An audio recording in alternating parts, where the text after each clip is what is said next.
Friends, బాగున్నారండి అందరూని. ఈరోజు క్లాస్లో వచ్చేసి మీకు నేను ముందు క్లాస్లోని డబుల్ థ్రెడ్ పైపింగ్ చూపించాను కదా, ఇలా 2 కలర్లోని పైపింగ్ చూపించాను కదండి. ఈ పైపింగ్ని మనం రౌండ్ నెక్కి ఎలా వేసుకోవాలి ఏంటనేది బ్లౌజ్కి మనం చూద్దాం. ఒకవేళ ఈ పైపింగ్ చూడలేనట్టయితే కనుక నేను లింక్ ఇస్తానండి, అది చూడండి. దాని తర్వాత ఈ పైపింగ్ ఎలా రెడీ చేసుకోవాలో ప్రాక్టీస్ చేసిన తర్వాత మీకు పర్ఫెక్ట్గా పైపింగ్ వచ్చింది అన్న తర్వాత మీరు బ్లౌజ్కి ఏ మోడల్ కన్నా సరే మీరు యూజ్ చేసుకోవచ్చు. రౌండ్ నెక్ కొద్దిగా హార్డ్గా ఉంటుంది కాబట్టి మీకు ఎలా వేసుకోవాలి ఏంటనేది నేను చూపిస్తాను. అంతకుముందు కూడా ఒకటి మోడల్ చూపించానండి మీకు, నేను మన ఛానల్లో ఉంటుంది. డబుల్ థ్రెడ్తోని బటన్స్ కూడా పెట్టి నేను ఒక మోడల్ కూడా చేశాను. అది కూడా ఒకసారి చూస్తే మీకు డబుల్ థ్రెడ్తోని ఎలా చేసుకోవాలి ఏంటి డిజైన్స్ కూడా మీకు తెలుస్తుంది. చాలా నీట్గా ఉంటుందండి, చాలా లుక్ వస్తుంది అనమాట. ఇప్పుడు మనం ఈ లైనింగ్ని అటాచ్ చేసేటప్పుడు ఫస్ట్ ఏం చేయాలంటే రైట్ సైడ్ వైపు మనం ఈ రౌండ్ నెక్కి లైనింగ్ పెట్టేసి ముందు స్టిచ్చింగ్ చేసుకుని లైనింగ్ని వెనక వైపుకి తిప్పేసుకోవాలన్నమాట. ఇప్పుడు అది స్టిచ్చింగ్ చేసేద్దాం. నేను సింగిల్ ఫూటే పెట్టి ఉంచానండి, థ్రెడ్ పైపింగ్ చేశాను కదా, నేను అదే చేసి ఉంచాను. లేదంటే కాకపోతే మీరు బ్లౌజ్ని రెడీ చేసేసుకున్న తర్వాత సింగిల్ ఫూట్ మళ్ళీ పెట్టుకుని అప్పుడు పైపింగ్ని వేసుకోండి. చూసారు కదా, ఇలాగా కరెక్ట్గా ఒకే రకమైన మార్జిన్ వదులుతూ రౌండ్ నెక్ని స్టిచ్చింగ్ చేసుకోవాలి. వంకర టింకర్గా మీరు స్టిచ్చింగ్ చేస్తే నెక్ కూడా వంకరగానే వస్తుంది. కాబట్టి ఒకే రకమైన మార్జిన్ని మనం మెయింటైన్ చేస్తూ స్టిచ్చింగ్ చేసుకోవాలి. ఇంకొకటి అండి, రౌండ్ నెక్ నాకు క్లియర్గా రావట్లేదండి, వంకర్లు వస్తున్నాయి అని అంటున్నారు. దానికి కారణం ఏంటంటే మనం లైనింగ్ కరెక్ట్గా కటింగ్ చేసుకుంటాం. బ్లౌజ్ పీస్ కటింగ్ చేసేటప్పుడు ఎక్స్ట్రా కానీ అందాజాతోని ఎక్కువ కత్తిరించేస్తారు. దానివల్ల మనకి పర్ఫెక్ట్గా రాదనమాట. చూసారా, నేను ఎప్పుడు కూడా బ్లౌజ్ పీస్ని సమానంగా కటింగ్ చేస్తాను. కాబట్టి ఎక్కడ మనం అడ్జస్ట్మెంట్ చేసుకోవాల్సిన నెక్ అవసరం లేదన్నమాట, కరెక్ట్గా పెట్టుకుంటే సరిపోద్ది. ఇప్పుడు చిన్న కట్స్ పెట్టేసుకోండి. దీనివల్ల ఏంటంటే మనం రివర్స్ తిప్పినప్పుడు ముడతలు కట్ట లేకుండా నీట్గా రివర్స్ అవుతుంది అనమాట. కటింగ్ చేసేటప్పుడు జాగ్రత్తగా కట్ చేయండి. కుట్టు వరకు కూడా కటింగ్ వెళ్ళిపోకుండా చూసుకోండి, లేదంటే కుట్టు విడిపోద్ది. ఒకవేళ పొరపాటుని వెళ్ళినట్టు అనిపిస్తే కనుక ఇప్పుడే చెక్ చేసుకుని ఒక కుట్టు వేసుకుని తర్వాత రివర్స్ చేసుకోండి. రివర్స్ చేసేసుకున్న తర్వాత ఇబ్బంది ఎక్కువగా ఉంటుంది. సరేనండి, ఇలాగ మనం వెనక్కి తిప్పేసుకుంటే రైట్ సైడ్ వైపు నుంచి రాంగ్ సైడ్ వైపుకి లైనింగ్ వెళ్ళిపోద్ది. దాని తర్వాత ఎక్కువగా మార్జిన్ వదలకుండా అంచంటే ఒక కుట్టు వేసుకుంటూ వచ్చేయండి. ఈ రౌండ్ నెక్కి అంచంటే ఒక కుట్టు వేసుకుంటూ వచ్చేయండి. ఇది నాది శారీలో బ్లౌజ్ పీస్ అండి. ఇది నేను డబుల్ థ్రెడ్ పైపింగ్ వేసుకుందాం అనుకుంటున్నాను. దీనికి ఏంటంటే మల్టీ కలర్ బార్డర్ వచ్చిందనమాట. రెడ్ కలరు, క్రీమ్ కలరు ఇవన్నీ వచ్చాయి. దానివల్ల నేను ఈ థ్రెడ్ పైపింగ్ చేశాను. ఇప్పుడు ఈ రౌండ్ నెక్కి అటాచ్ చేసి మీకు చూపిస్తాను.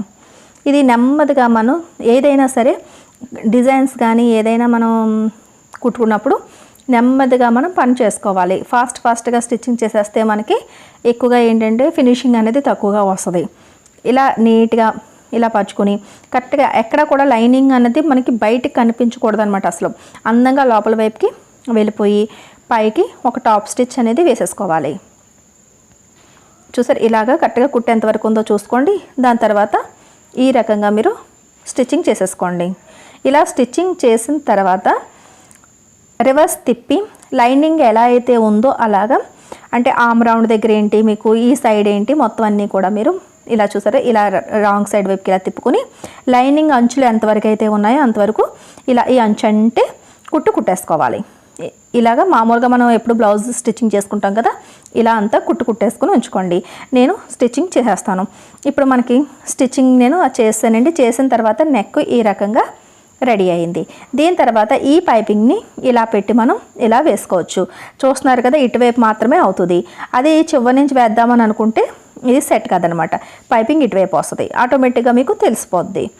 ఇప్పుడు ఈ రకంగా పెట్టుకుని ఎప్పుడు కూడా అంటే 2 కలర్ థ్రెడ్ చేసాం కదా, రెడ్ కలర్ మీద మళ్ళీ పక్కన క్రీమ్ కలర్ వేసాం. ఈ క్రీమ్ కలర్ పక్కన మనం కరెక్ట్గా ఇది బ్లౌజ్ అంచు వచ్చేటట్టు పెట్టుకోవాలన్నమాట. ఆల్రెడీ సింగిల్ ఫుట్టే ఉందండి, చూడండి. మీరు ఒకవేళ మార్చకపోతే కానీ సింగిల్ ఫుట్ మార్చుకోండి. పైపింగ్ అన్నది కొద్దిగా ముందుకే పెట్టండి, ఫినిషింగ్ బాగా వస్తుంది. ఒకవేళ పైన ఏమైనా ఎగుడు దిగుడు ఉన్నా సరే అన్నీ కవర్ అయిపోతాయి అన్నమాట. ఇప్పుడు పైపింగ్ని ఇలాగా చక్కగా చేత్తోని ఇలా అది పట్టుకోండి. అందంగా ఏంటంటే మీరు ఎక్కడ కూడాని ఉగ్గులు రాకుండా ముడతలు రాకుండా ఉండాలి అంటే కనుక తక్కువ లెంత్ని తీసుకుని కుట్టుకోండి. ఇలా చూసారా ఇంతవరకు నేను ఇలా పెట్టానా, ఇక్కడ నుంచి ఇలా ఈ వేలతో ఎలా అన్నారంటే కనుక అందంగా మీకు సెట్ అవుతుంది. ఇక్కడ ఇలా అంచుకి ఇలా పట్టుకుని ఈ రకంగా వేళ్ళతో ఇలా పట్టుకుని ఇంతవరకే స్టిచ్చింగ్ చేయండి. దాని తర్వాత మళ్ళీ సెట్ చేసుకోండి. ఎప్పటికప్పుడు చెక్ చేసుకోండి. ఎక్కడన్నా సరే ఫినిషింగ్ బాగాలేనట్టు ఉంటే కనుక కుట్టు విప్పి మళ్ళీ వేసుకోండి. కొత్తగా నేర్చుకునే వాళ్ళకి ఇలాంటి ప్రాబ్లమ్స్ వస్తాయని చెప్పేసి చెప్తున్నానండి. 1కి 10 సార్లు చెప్తాను. మన వీడియో ఏదైనా చూసిన తర్వాత కంపల్సరీగా అది వచ్చేయాలన్నమాట. చూస్తున్నారా ఇక్కడ రౌండ్ వచ్చింది కదా, పైపింగ్ని మనం కొద్దిగా ఇలా చూసారా యాంగిల్ ఇలా పెట్టుకుని దాని పక్క నుంచి మనకి ఈ మెడ అంచుని పెట్టుకుని కుట్టుకుంటున్నాం అనమాట. కుట్టు అనేది ఎప్పుడు కూడా దూరంగా వేసుకోవద్దండి. కరెక్ట్గా పైపింగ్ పక్కకేమో బ్లౌజ్ అంచు వచ్చేటట్టు చూసుకోవాలి, అంచు అంటే కుట్టుకోవాలి. ఇలా అయితే ఫినిషింగ్ అనేది మీకు బాగుంటుంది. కొద్దిగా బిగినర్స్కి రౌండ్ నెక్ తిప్పడం అనేది చాలా కష్టంగా ఉంటుందండి. ఫినిషింగ్గా చేయాలి అంటే కనుక ప్రాక్టీస్ చేయాలి. ఏం లేదండి, కుట్టు వేసుకుంటారు, బాగాలేదనుకుంటే ఒకసారి మళ్ళీ కష్టపడినా సరే ఇప్పేసుకోండి, మళ్ళీ ట్రై చేసుకోండి, కంపల్సరీగా వచ్చేస్తుంది. లేదంటే ఒక వేస్ట్ క్లాత్ మీద ఇలా రౌండ్గా కట్ చేసుకుని ఒకసారి ట్రై చేసుకోండి. బాగా పర్ఫెక్ట్గా వచ్చింది అని అనుకున్నప్పుడు మీరు బ్లౌజ్ మీదకి వెళ్ళండి. చూసారు ఇలా రౌండ్ కూడా చక్కగా తిరుగుతుంది మీకు. మనం పైపింగ్ చేసినప్పుడు కూడా పైపింగ్ క్లాత్ క్రాస్గా కటింగ్ చేస్తాం కదా, మీకు ఎటువంటి ఇబ్బంది ఉండదు. ఇలా చూసారా చక్కగా.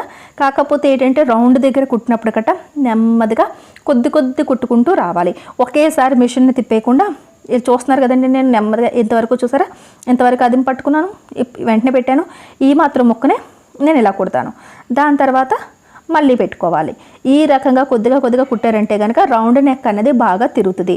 అదే స్క్వేర్ నెక్ కానీ స్టార్ నెక్ కానీ చాలా ఈజీగా అయిపోద్ది అనమాట. అదైతే స్ట్రైట్గా ఉంటుంది కాబట్టి చాలా ఫాస్ట్గా అవుతుంది. అదే రౌండ్ నెక్ కుట్టేటప్పటికి ఎంతో ఎక్స్పీరియన్స్ ఉంటేనే కానీ కరెక్ట్గా రాదనమాట. అలాగని చెప్పేసి ఏమీ నాకు రాదని అనుకోకండి, ప్రాక్టీస్ చేస్తే అన్నీ వస్తాయి. ఇది చూస్తున్నారా, ఇలా అయిపోయిన తర్వాత మీకు కరెక్ట్గా వచ్చిందో లేదో ఫస్ట్ చెక్ చేసుకోండి. చూసారా చక్కగా ఎంత నీట్గా మనకి ఎక్కడ ముడతలు లేకుండా చూసారా ఇలా మనకి ఇలా రౌండ్ నెక్ ఇలా కూర్చుంది, ఎక్కడ ఎత్తి పెట్టట్లేదు, అయితే కరెక్ట్గా వచ్చినట్టు. అప్పుడు మిగిలిన పైపింగ్ని కటింగ్ చేయండి. లేదు మీరు సాటిస్ఫై అవ్వకపోతే మళ్ళీ కుట్టు విప్పి మళ్ళీ వేసుకోండి. చూస్తున్నారా నీట్గా వచ్చింది కదా. ఈ రకంగా రౌండ్ పైపింగ్ని వేసుకోవాలన్నమాట. ఈ రౌండ్లు చూసారా, ఈ రౌండ్ తిరిగే దగ్గర కూడా కరెక్ట్గా తిరగాలన్నమాట. లేదు తిరగకపోతే కనుక మీ పైపింగ్ బాగోకపోతే కుడతలు వచ్చినట్టుగా పైకి ఎత్తిపెట్టినట్టుగా ఉంటుంది అన్నమాట. చూసారండి 2 కలర్లు మనకి ఎంత పర్ఫెక్ట్గా కనిపిస్తున్నాయో, నీట్గా ఉన్నది. మీరు కూడా తప్పకుండా ట్రై చేయండి.